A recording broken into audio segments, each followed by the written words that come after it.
Hello mga kakusina! Ako po ulit si Ate Angel ng Kusina ni Angel, and for today's video, gagawa na naman po tayo ng easy dessert recipe na baka hindi nyo pa nagagawa or nasusubukan sa inyong kusina, kaya't panoorin nyo na ang buong video dahil madali lang po ito. So una, meron po tayo ditong tig 750 ml na microwavable tub.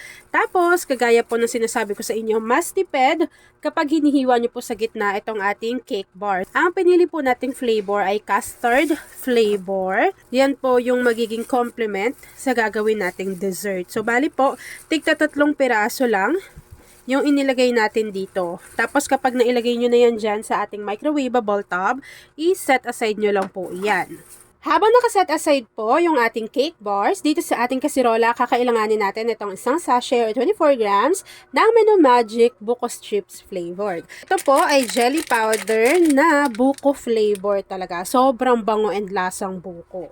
After adding ng ating jelly powder, kakailanganin naman po natin dito ng 1/4 cup nitong buko pandan powder. Take note na hindi pa po nakabukas yung apoy sa ating kalan.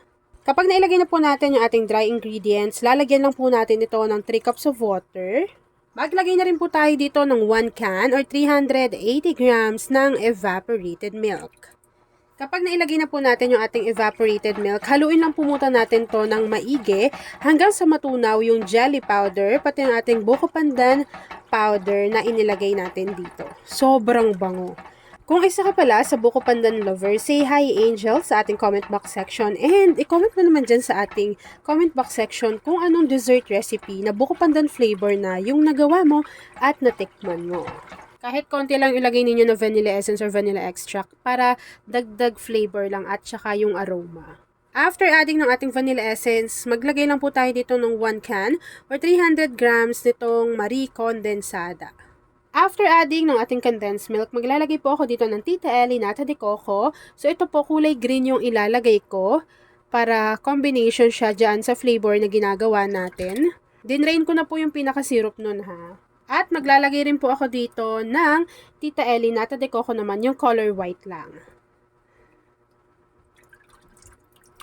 Ayan, so optional naman kung gusto ninyong maglagay ng Nata de Coco na kulay green, pwede, or yung white lang.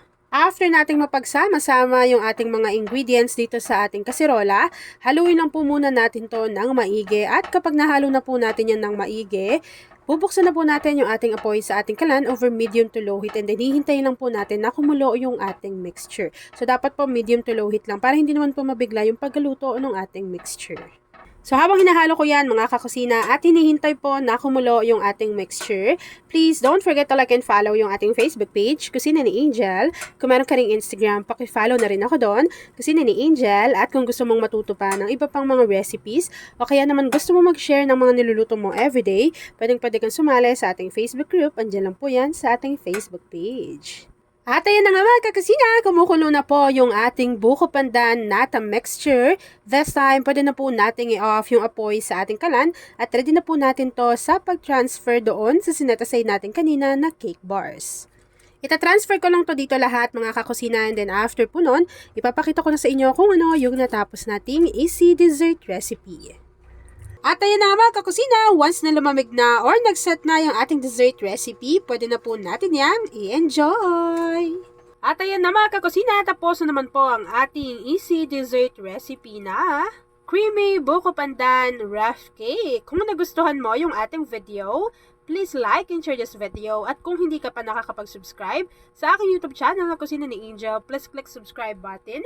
Click mo na yung notification bell. Click all para lagi kang updated sa bawat na-upload kong mga videos. Yun lang mga kakusina. Thanks for watching and enjoy this video.